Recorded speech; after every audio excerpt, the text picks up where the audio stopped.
Então, vamos lá. Reposição hormonal feminina, quando começar? Olha, eu digo sempre que o momento ideal para nós começarmos a intervir hormonalmente é a primeira consulta que essa mulher faz diante de um médico ou, mais provavelmente, diante do seu ginecologista, que é o profissional que na maior parte das vezes vai estar abordando de uma forma ou de outra essa questão da saúde hormonal da mulher. E eu já disse em lives anteriores, e não é demais repetir, que o melhor momento para cuidar da menopausa é a primeira consulta, qualquer idade que essa mulher tenha, porque é na primeira consulta que eu já vou entender se aqueles hormônios que fazem parte dos chamados hormônios da base estão realmente em um grau de produção suficiente para manter a saúde ovariana. Os ovários são gônadas que funcionam condicionadas a um controle de um grupo de hormônios que está lá na base. Hierarquicamente, os ovários ocupam a posição lá embaixo, né? Lá na pelve, enquanto que se eu olhar para cima, eu vou ver que existem outras glândulas que estão em posição superior aos ovários, como as glândulas suprarrenais, que ficam aqui nas lojas suprarrenais, a tireoide, a hipófise, o hipotálamo, a glândula pineal. Então, existem várias glândulas que acabam interferindo em termos de linha de comando nas funções ovarianas. O que eu quero dizer para vocês é que não existe o cenário de nós termos duas gônadas, dois ovários isolados do resto do corpo, funcionando a seu bel prazer, sem dever satisfação a ninguém, sem receber ordens de ninguém. É essa a ideia que a gente precisa entender aqui. Então, os ovários, para funcionar com perfeição, eles recebem ordens de hormônios como a melatonina, que é um hormônio produzido pela pineal durante o nosso sono profundo. Então, se o indivíduo não consegue manter uma boa qualidade de sono, se ele não consegue ter um sono regular pelo tempo necessário, pelo período em sono profundo, REM necessário, que é onde eu mantenho a ciclicidade dos sistemas neuroendócrino imunológicos.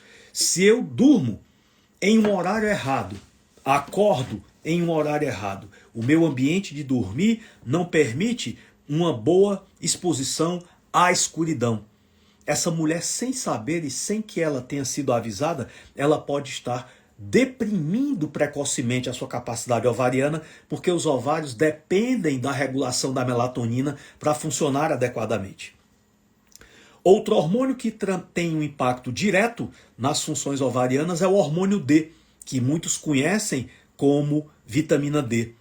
E manter níveis fisiológicos de vitamina D é uma condição necessária e indispensável para que esses hormônios mantenham, dentro das células ovarianas, eu consiga manter uma boa transcrição do RNA, que é o conjunto de ordens que essas células ovarianas precisam obedecer e executar para que elas se mantenham em equilíbrio, inclusive esse equilíbrio na capacidade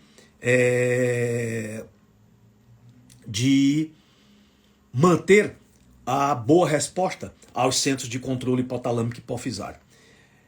Outra substância hormonal de capital importância para as funções ovarianas é o cortisol produzido lá nas glândulas suprarrenais. O cortisol controla não só o estresse, a resposta adaptativa do corpo humano ao estresse, como controla também a capacidade intrínseca de recrutamento de energia nas células humanas, inclusive as células ovarianas.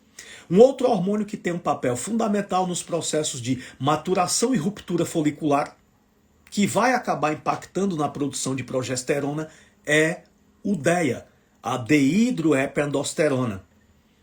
Inclusive, trabalhos mostrando aqui para a Juliana que mulheres com deficiência de melatonina podem entrar em menopausa precoce.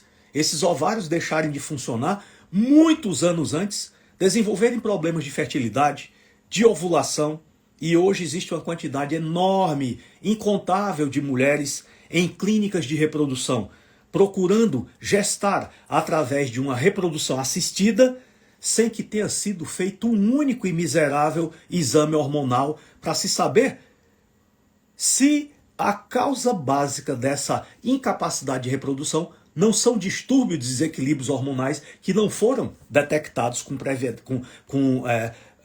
a devida brevidade e no devido tempo. Então, melatonina impacta na saúde ovariana, hormônio D ou vitamina D impacta na saúde ovariana, cortisol impacta na saúde ovariana, dihidroepiandrosterona, também conhecido como DEA, impacta na saúde ovariana e T3 impacta na saúde ovariana. Então, nós temos que desenvolver a capacidade de detectar armadilhas, possíveis insuficiências ou deficiências em qualquer idade da vida dessa mulher. Vocês vão se surpreender quando nós começamos a pesquisar rotineiramente esses hormônios, como é inacreditável a quantidade enorme de mulheres que têm declínios, insuficiências ou queda na produção de hormônios basilares muitos anos e muitas décadas antes de entrar em menopausa. Nós podemos encontrar, por exemplo, mulheres jovens, garotas, crianças, na faixa etária ali de 5, 6, 7, 8, 10 anos, com uma completa insuficiência tireoidiana, incapacidade de produzir níveis fisiológicos de T3, principalmente a conversão periférica de T3, que é extratireoidiana.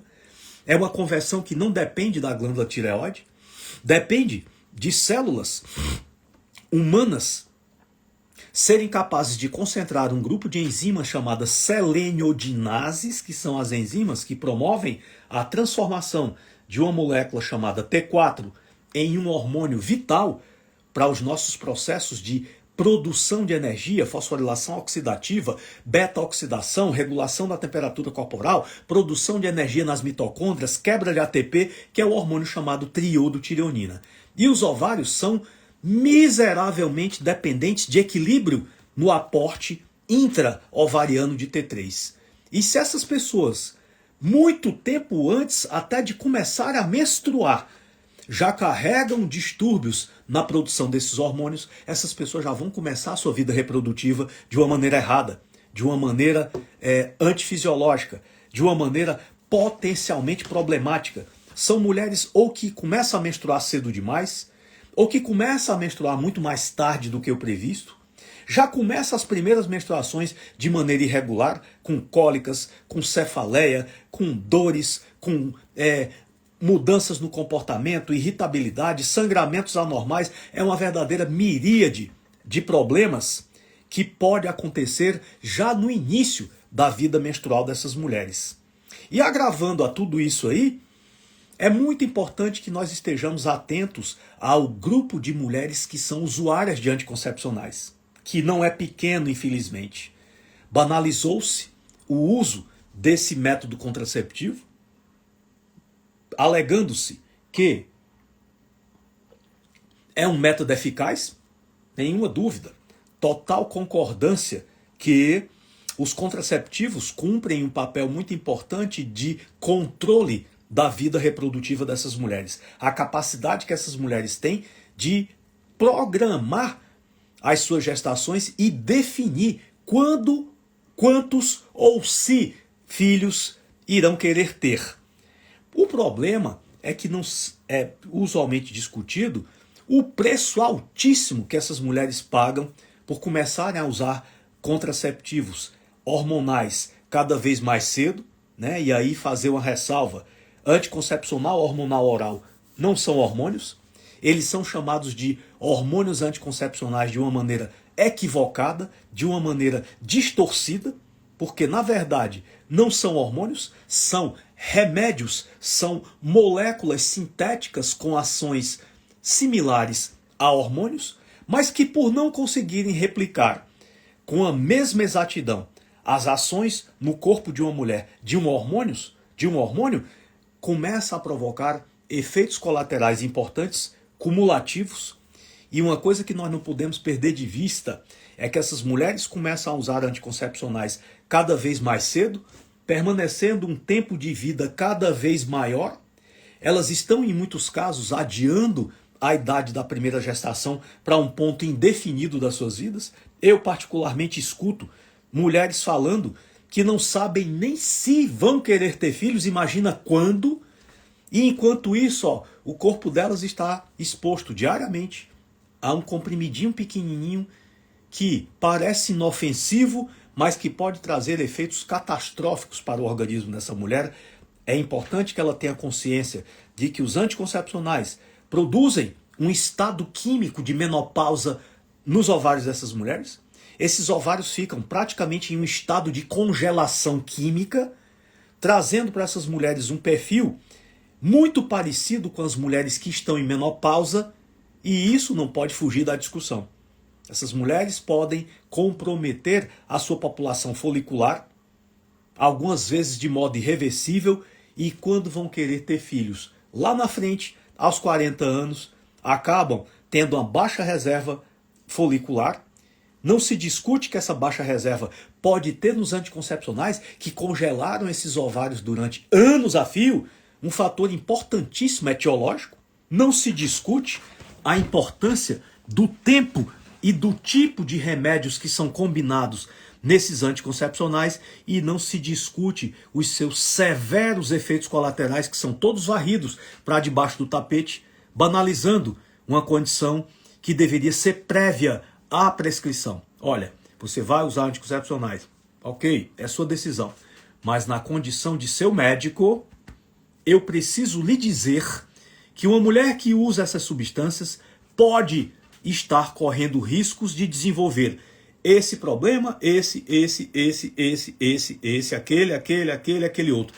E não é pequena a lista de problemas que podem acontecer com usuárias de anticoncepcionais. Inclusive, os estudos mostram que usuárias de anticoncepcionais sofrem de uma transformação epigenética no tecido mamário que pode chegar a aumentar em 200 a 300% os riscos dessa mulher ter um câncer de mama ali na fase perimenopausal. Aumenta risco de trombose, aumenta dislipidemia, aumenta risco de lipogênese, aumenta a inflamação, aumenta a disfunção endotelial, cai serotonina, aumenta a incidência de depressão, aumenta as chances de câncer, coloca essa mulher no estado de menopausa química. É um verdadeiro dilema nós não estarmos discutindo a importância da conscientização dos potenciais perigos que essas mulheres correm por usarem anticoncepcionais. E aqui vem uma pergunta, né, Maria do Carmo, faz como para não ter filho indesejado no momento? Meu amor, o grande problema é que nós usamos como argumento contracepção é sinônimo de anticoncepcional. Existem métodos contraceptivos, não é só anticoncepcional. Existe o DIU, existe o coito interrompido, existe o método cíclico ritmo de Billings, existe o diafragma, existe o DIU de cobre, existe o DIU de prata e cobre, existe a camisinha. O problema é que não se discute esses métodos. O problema é que nós não usamos o nosso tempo para mostrar para essas mulheres de que não é só anticoncepcional, não é só tomar drogas sintéticas para bloquear a ovulação e essas mulheres terem consequências deletérias para a sua vida pessoal e para a sua saúde. É isso que a gente tem que discutir. Não estou dizendo que não é importante programar o número de filhos, mas também não é menos importante discutir o preço que essas mulheres podem estar pagando por optarem pelo uso de contraceptivos. Tá? Muito importante isso aí. Então, discutir se essa mulher usa ou não anticoncepcionais, tudo isso faz parte do contexto da preservação da saúde ovariana. E é muito importante nós entendermos que irremediavelmente cuidemos ou não da saúde desses ovários através de bons estilos de vida, controle do percentual de gordura, prática regular de exercício, boa qualidade do sono para produzir melatonina, boa exposição ao sol para produzir hormônio D, manuseio do estresse para produzir quantidades fisiológicas de cortisol e de DHEA, ter aporte de elementos como iodo, como selênio, para poder produzir hormônios tiroidianos, cuidar da saúde dos hormônios da base. Independentemente de você cuidar ou não, todas as mulheres que viverem até 50 anos ou um pouco mais vão entrar em menopausa. A menopausa é a parada das menstruações. E a partir do momento em que essas mulheres param de menstruar, significa que elas pararam de produzir estradiol. O estradiol é um hormônio master no controle metabólico da mulher. Não é apenas um hormônio sexual. Essa é uma visão muito equivocada, porque denota que se essa mulher parou de menstruar e ela não deseja mais menstruar, não deseja mais ter filhos, como é um hormônio sexual, ela não tem que se preocupar, e essa é uma visão cronicamente equivocada. Para vocês terem uma noção, só o estradiol produzido nos ovários controla mais de 400 funções anabólicas e de reparo no organismo da mulher. Acontece que, antes dessas mulheres pararem de menstruar, a quase totalidade delas já está com a deficiência relativa em um hormônio fundamental para uma série de processos metabólicos chamado progesterona. A progesterona costuma cair, declinar, reduzir a produção muito antes das mulheres entrarem em menopausa. Então, a sequência é: cai primeiro a progesterona, aí as mulheres passam a ter irregularidade menstrual, os ciclos começam a ter um descontrole cada vez maior, altera duração, altera volume, altera frequência, aquelas sensações desagradáveis do processo pré e perimenstrual costumam ser exacerbadas, aumenta TPM, aumenta a irritabilidade, aumenta a dor mamária, aumenta o mau humor, aumenta a tendência à depressão, mudanças súbitas do comportamento, retenção hídrica, cólicas, cefaleia, enxaqueca, insônia, dores pelo corpo inteiro. Todo esse cortejo de problemas denuncia que essas mulheres têm um alto grau de probabilidade de já estarem com insuficiência de progesterona. E às vezes, a intervenção de suplementar a progesterona deve anteceder até mesmo a chegada da amenorreia, até mesmo a chegada da parada das menstruações. Um grupo apreciável de mulheres já pode necessitar repor progesterona antes mesmo de parar de menstruar. Um outro hormônio que também flutua demais no momento em que vai ter a queda, o momento em que vai ter a insuficiência, é um hormônio também vital para inúmeros processos metabólicos no organismo feminino, que é a testosterona. Muita gente pensa que testosterona, por ser um hormônio feminino, aliás, masculino, não tem importância para a saúde feminina. Contrário, talvez, se a gente for colocar aqui em uma ordem de grandeza quantitativa, as mulheres produzam muito mais testosterona em termos quantitativos do que mesmo estradiol e progesterona. Acontece que por vários fatores, inclusive um dos mais impactantes é o uso de anticoncepcionais, as mulheres podem cair testosterona até mesmo antes de cair a progesterona. E as pessoas têm a doce ilusão de que caiu testosterona, o problema vai só ser na libido, vai ser apenas no desejo e desempenho sexuais. Testosterona é fundamental para a imunidade na mulher, é fundamental para o metabolismo cerebral, regeneração neuronal.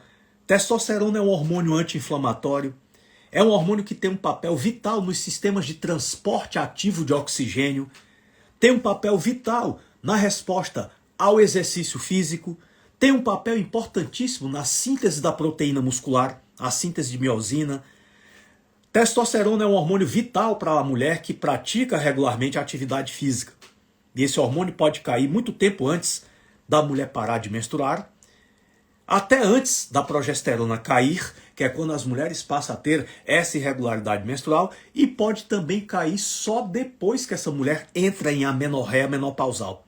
Então é um hormônio que a gente tem que estar sempre vigiando, porque nós não vamos nos surpreender em ver mulheres ainda em plena idade reprodutiva com níveis de testosterona lá embaixo, muito baixos, incompatível com a quantidade necessária para a regulação de tantos processos metabólicos. Então,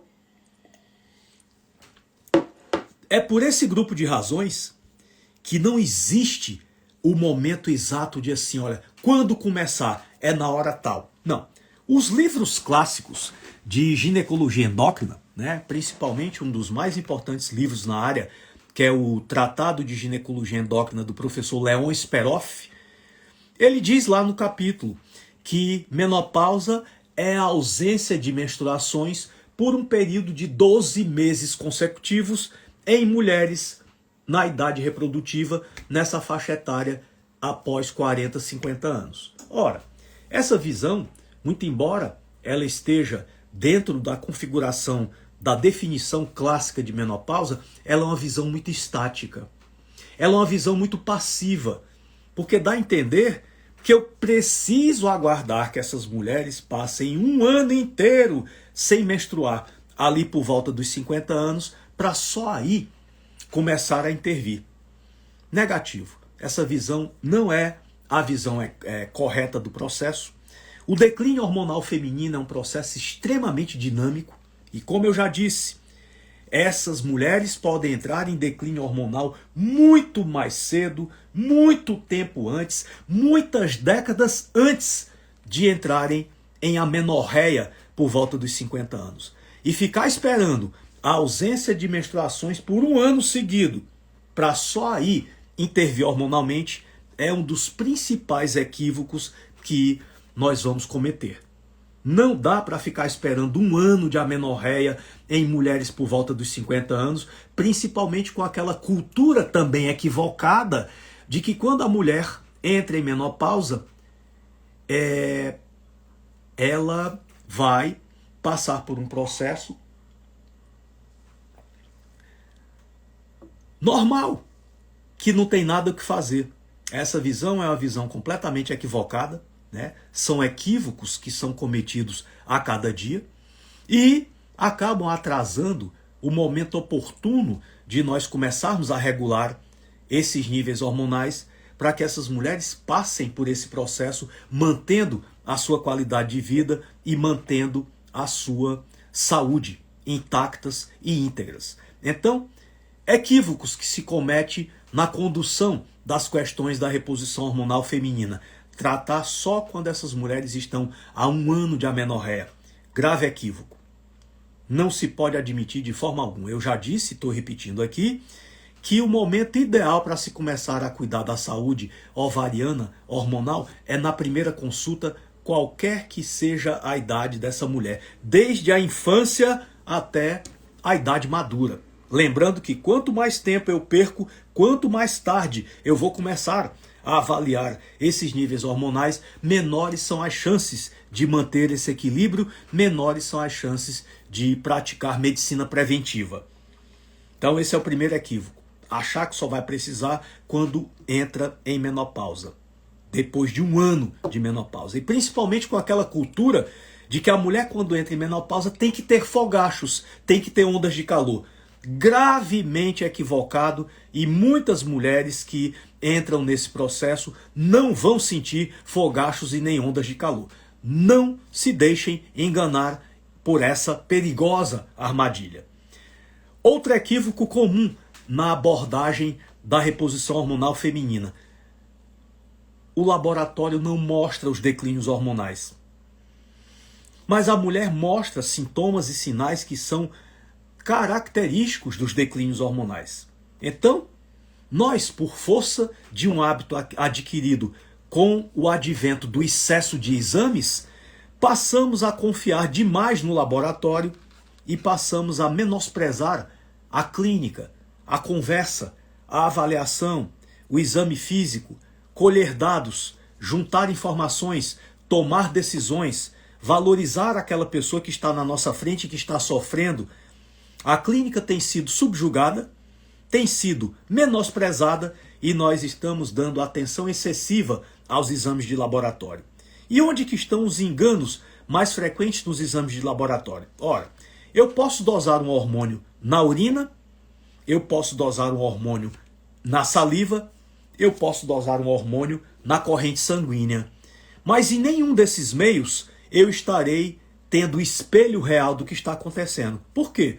Porque os hormônios circulam na saliva, circulam na urina, circulam na corrente sanguínea, mas não atuam em nenhum desses cenários. Os hormônios atuam dentro das células. e não é incomum, acontece em um número expressivo de vezes, a concentração que hoje existe de um dado hormônio dentro de uma célula não é nem de perto a mesma concentração que esse hormônio tem circulando no sangue, circulando na saliva ou circulando na urina.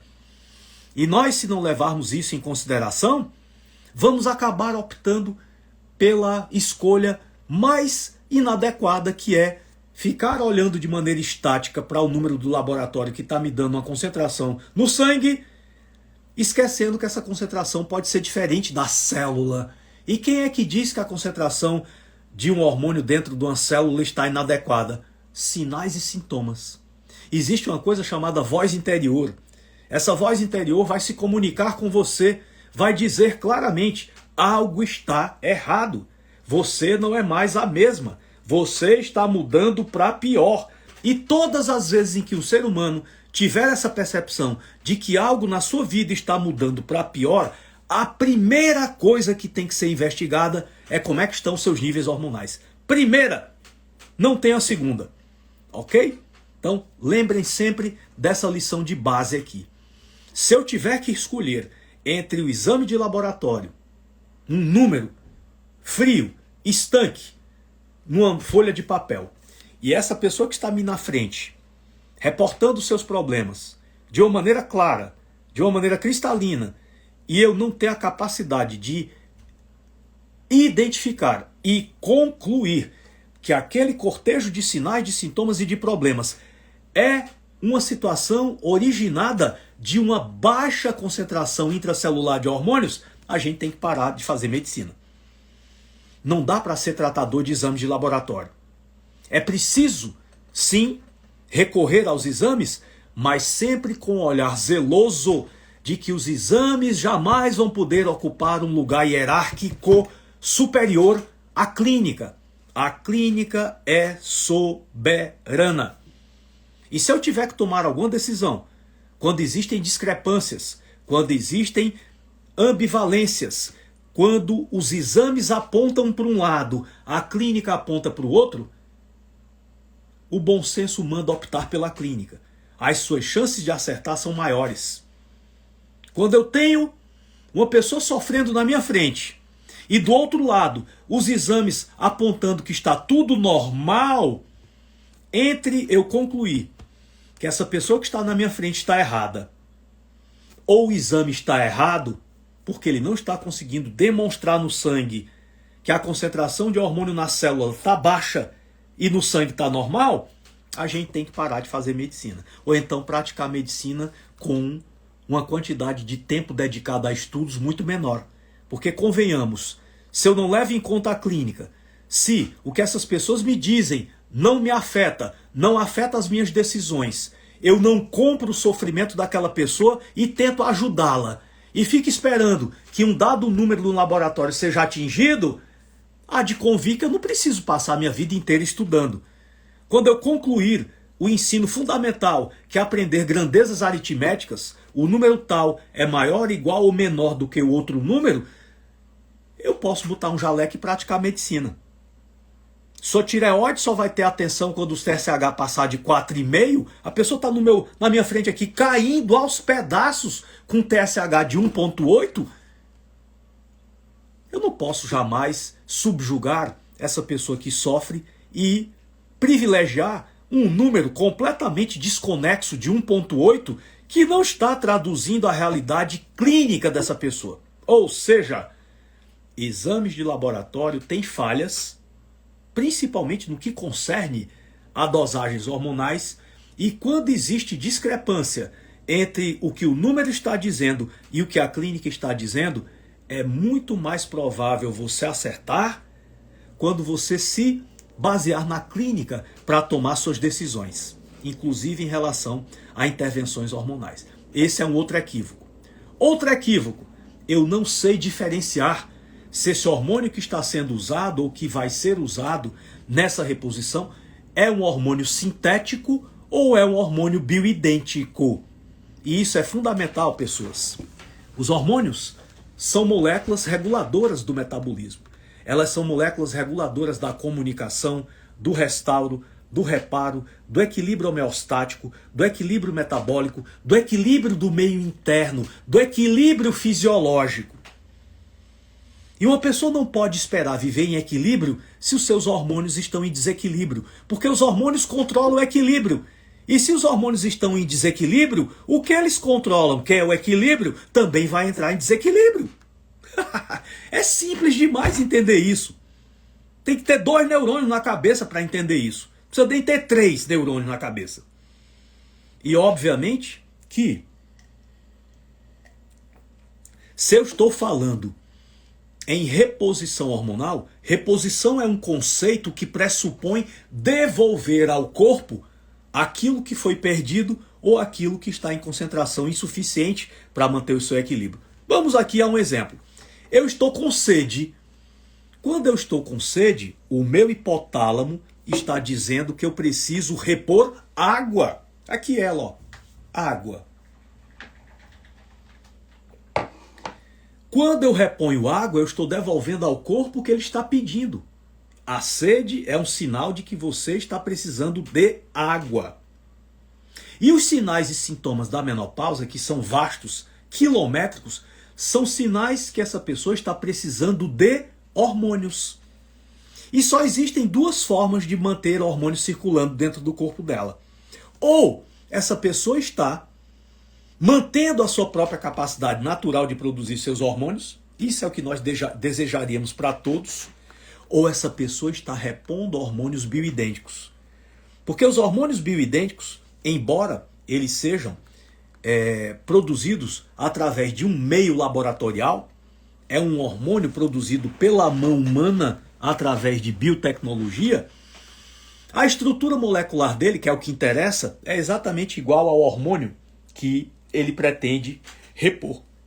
Portanto, quando nós estamos falando de reposição hormonal, o raciocínio é: reposição hormonal exige que nós escolhamos hormônios bioidênticos, que são hormônios com estrutura exatamente igual aos hormônios naturais que nós produzimos. Então, existe a progesterona bioidêntica, que é igual à progesterona que nosso corpo produz.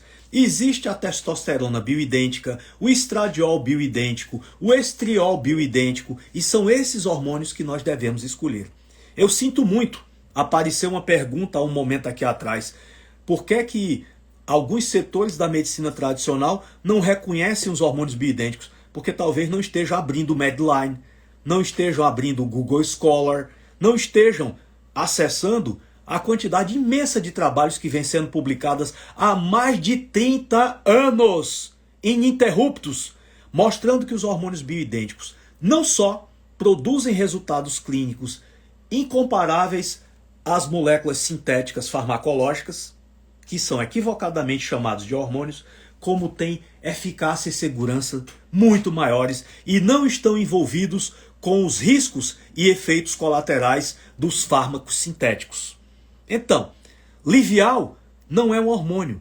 Livial é um remédio sintético que se usa para substituir o tratamento da menopausa. Premarin são hormônios sintéticos. Esses hormônios que se compram em farmácia e se toma pela via oral na forma de comprimidos, a maioria deles não são hormônios bioidênticos, são fármacos sintéticos. E ao introduzir uma substância que não existe dentro do seu corpo, eu não estou fazendo reposição. Eu estou fazendo substituição e, mais ainda, com a chance de provocar efeitos colaterais importantes para essas pessoas. Eu sinto muito. O profissional que não acredita em hormônio bioidêntico é porque não estuda, não pratica ou não está lendo na literatura a quantidade de trabalhos que todo dia são produzidos a respeito da superioridade dos hormônios bioidênticos na reposição hormonal feminina. Assunto sem discussão. Tá? Não tem nem o que discutir um assunto com esse nível de elementaridade. Tá? Então não confundam. Livial, essas drogas de farmácia em comprimidos são remédios, não são hormônios. São substâncias cuja estrutura molecular não existe dentro do corpo e elas são reconhecidas como elementos estranhos ao corpo humano. É por isso que esses tipos de remédios que são equivocadamente chamados de hormônios estão tão relacionados a efeitos colaterais, tá? Puran não é que ele não seja bom. O Puran não é um hormônio. O Puran é um remédio. A molécula de T4 produzida na tireoide é diferente da molécula do Puran que essa pessoa está tomando. Então, se para transformar o hormônio chamado T3, eu preciso ter uma molécula chamada T4, Puran não é T4. Puran é a levotiroxina sódica sintética. É uma molécula artificial, é um remédio, cuja molécula é adicionada uma molécula de H2O e um átomo de sódio na carboxila. É uma substância que não existe dentro do corpo humano. E é por isso que as pessoas que fazem tratamento com hipotireoidismo com T4 sódico sintético, Puran, Levoid, Synthroid, Eutirox, não tem bons resultados clínicos. Por quê? Porque a taxa de conversão daquela molécula em T3 bioativo é insuficiente para devolver o equilíbrio hormonal a essas pessoas. Tá? Muito importante que vocês tenham conhecimento sobre tudo isso aí. Não confundam as coisas. Não confundam hormônios com remédios. Não confundam hormônios com esteroides anabolizantes. Não confundam hormônios com estanazolol. Não confundam hormônios com oxandrolona. Não confundam hormônio com chip da beleza. Se você está hoje numa clínica médica e o profissional vai dizer que você vai receber um implante de gestrinona para ficar linda, sarada e musculosa, isso é mentira. Gestrinona não é hormônio. Gestrinona é um remédio para tratar uma doença ginecológica chamada endometriose. Ah, não sejam enganados pela falta de informação. Isso é desonestidade profissional. Gestrinona não é hormônio. Gestrinona é um remédio para tratar uma doença. Se isso vai lhe deixar linda, se sua barriga vai ficar tanquinho e seus músculos vão ficar proeminentes, cabe a você acreditar nisso ou não. Sabe por que existe esperto? Porque existe na frente dele um tolo. É só por isso. Porque se não existissem pessoas tão tolas, não existiriam espertos. Tá? Fiquem atentos para não serem enganados. Aqui um chazinho da longevidade. Outro equívoco muito comum. A via de reposição. A melhor via de reposição para o tratamento hormonal da menopausa é a via transdérmica. Esses hormônios devem preferencialmente ser aplicados através da pele. Faça ajuste, customização. Eu posso achar praticamente uma dose para cada pessoa. Isso é que é importante, individualização, uma dose e uma combinação de um dado grupo de hormônios, que é ótimo para Teresa, pode não produzir efeito algum em Mariana e pode produzir um efeito colateral em Antônia. Cada caso é um caso e tem que ser individualizado. Essa é uma enorme vantagem dos hormônios transdérmicos. A capacidade de nós compormos praticamente uma dose ideal e talhada para a necessidade de cada pessoa. Os hormônios pela via oral normalmente são drogas. Pela via oral, normalmente não são hormônios, são moléculas farmacológicas, hormônios símile.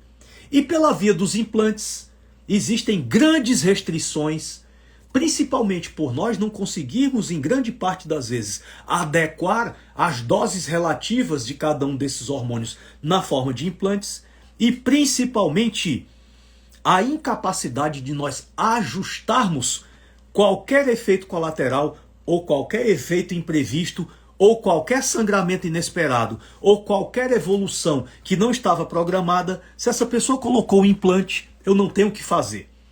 Ela vai ter que esperar esse implante gastar todo aquele período de absorção para que depois que todo esse tempo passe, eu vá manusear aquele efeito colateral. Então, é muito importante que vocês não se deixem seduzir pela música agradável dos implantes. Ah, mas você não precisa mais se preocupar em tomar ou aplicar aquilo todo dia. Fato.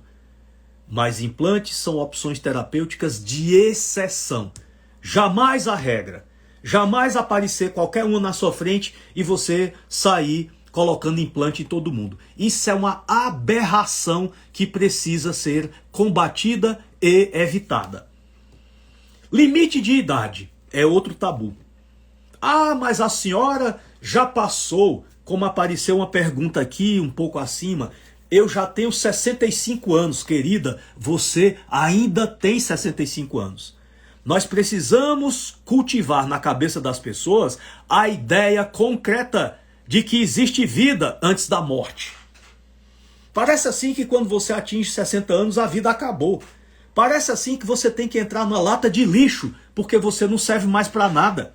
Nada mais é admissível. As pessoas perdem a capacidade de viver num lugar chamado excelência metabólica, limitados por essa aberração que é a sua idade cronológica. Nessa idade não pode mais usar isso, não pode mais fazer aquilo. Absurdo! O uso de hormônios pode ser feito em qualquer fase da vida. Qualquer fase da vida. Até o fim da vida. O que é que acontece? Diante das peculiaridades que envolvem biotipo, sinais, sintomas, apresentação, queixas, os problemas que essa pessoa reporta, há quanto tempo já está em menopausa, tudo isso tem influência na decisão de quais são os hormônios e quais são as doses que nós deveremos adequar para cada uma dessas pessoas. E a regra geral da hormonologia é, na medida que o tempo vai passando, que você vai envelhecendo e que o tempo de menopausa vai se distanciando cada vez mais, a sua necessidade hormonal diminui. Porque diminui a população de receptores, que são as estruturas proteicas nas células que abrem as portas para os hormônios entrarem dentro das células, a população de receptores vai diminuindo. E se eu não levar isso em consideração, uma dose que eu posso usar para uma mulher de 50 anos, vou usar numa mulher de 70, aquela mulher de 70 pode ser uma dose muito alta para ela. Então eu tenho que levar tudo isso em consideração. Com o passar da idade, a necessidade de hormônios diminui em relação à dose, mas não diminui em relação à sua capacidade regulatória. Nós vamos precisar de hormônios até o fim da vida, se quisermos viver bem. E na medida que a natureza vai nos retirando gradualmente essa capacidade natural de produzir hormônios, nós vamos precisando cada vez mais do apoio da reposição. Então, qual é a grande visão que eu queria deixar aqui para vocês? Há um limite de idade para começar a reposição hormonal? Negativo. Em absoluto, de forma alguma. Acreditemos que existe vida antes da morte. A segunda coisa, ajustar, individualizar, buscar o protocolo que é adequado para aquela pessoa e ninguém mais. Isso faz toda a diferença. Acompanhamentos periódicos, revisões periódicas dessas necessidades. As doses são as mesmas? A evolução está satisfatória? Houve alguma intercorrência nesse período? Eu preciso ajustar essa dose para mais, para menos? Tenho que manter? Outro hormônio caiu agora? Preciso acrescentar mais algum hormônio? Preciso retirar algum desses hormônios? Então, esse é um processo dinâmico que vai sendo construído ao longo de toda a vida. E muitas pessoas perguntam, até quando eu vou usar hormônios? Até quando isso vale a pena? Até quando eles se mostrem capazes de promover qualidade de vida, até quando eles se mostrem importantes moléculas regulatórias, até quando eles se mostrem capazes de controlar e manter o nosso equilíbrio homeostático, até quando eu queira viver bem. O que é que vai mudar ao longo desse período? Se a combinação, a dose e os tipos de hormônios são os mesmos. Isso muda frequentemente e nós temos que ajustar a essas situações, individualizando caso a caso, ok? Outros equívocos aqui para a gente também refletir. Perigo. Não é necessário. Repor hormônio é muito perigoso. É faca de dois gumes. Vai mexer no que está quieto. Quem procura acha. É um absurdo. Não é necessário. O que é que você, mulher, nessa idade, ainda quer mexendo com hormônios? Isso pode ser uma faca de dois gumes. pode criar barba, virar lobisomem, virar bicho, passar a falar grosso, dar um câncer. Isso são barbaridades perpetradas por pessoas que não conhecem, não sabem o que estão falando. Vivem numa ignorância medieval a respeito desse assunto e não reciclaram seus conhecimentos. Envelheceram juntos com as suas ideias.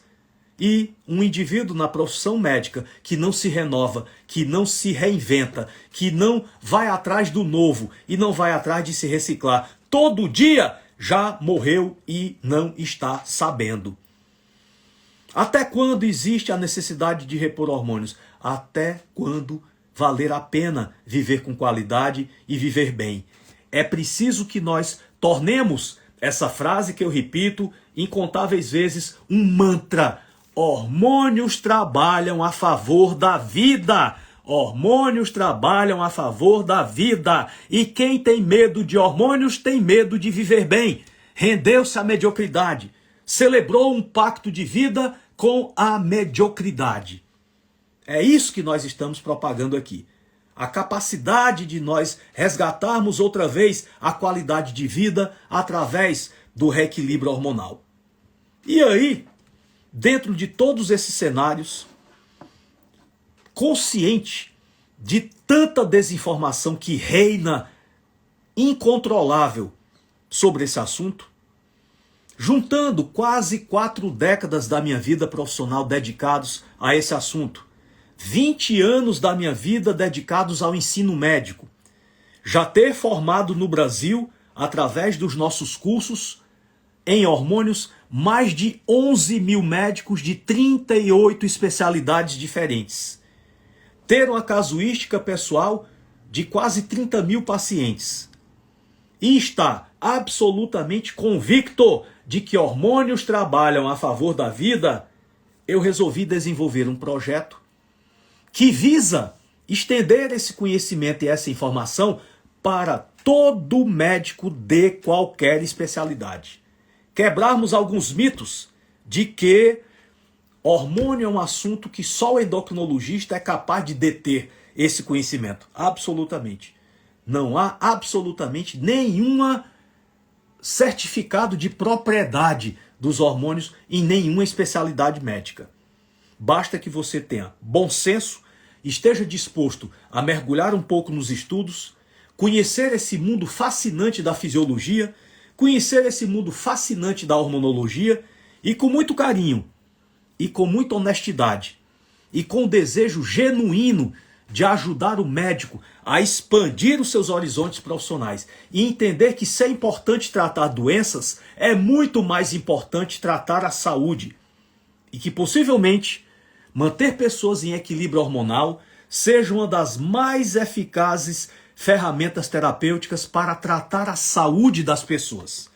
Foi com a visão de todo esse contexto e todos esses cenários, o baixíssimo grau de conhecimento que o médico tem sobre hormônios, que eu decidi trazer ao médico brasileiro uma contribuição embasada no sólido conhecimento teórico-prático que eu amealhei sobre esse assunto ao longo de tantas décadas. Eu compus uma aula aberta sobre reposição hormonal feminina. Nesta aula, eu terei o enorme prazer e satisfação de abrir as gavetas, escancarar as gavetas da hormonologia, para que você, médico de qualquer área, entenda que muito mais do que um direito você conhecer princípios de hormonologia, qualquer que seja a sua especialidade, é um dever seu conhecer a hormonologia. Por quê? Porque nesse exato momento, ou a qualquer momento dessa semana, vai entrar no seu consultório uma pessoa se queixando de problemas que tem como base desequilíbrios hormonais que nós não fomos preparados para diagnosticar, reconhecer e tratar. E é exatamente com esse intuito, desmistificar esse tema, trazer para você, médico brasileiro, uma visão disruptiva e progressista da medicina preventiva, embasados na hormonologia, que eu compus essa aula aberta que vai ao ar no próximo sábado, dia 4. Basta que vocês busquem aqui o meu Instagram, @Dr. Ítalo Rachid. Entrem lá no link da bio, dá uma clicadazinha e vocês vão entrar numa página de inscrição para essa aula aberta. É uma aula gratuita. Essa aula simplesmente requer a sua participação. Não vamos cobrar taxas e nem nenhum honorário para isso acontecer.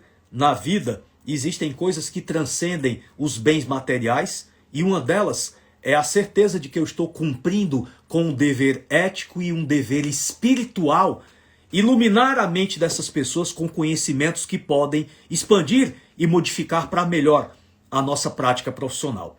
Então, eu quero ter o enorme prazer de ter todos vocês lá para fazermos um grande encontro celebrando a prevenção, celebrando a saúde, celebrando um pacto indissolúvel com a excelência metabólica.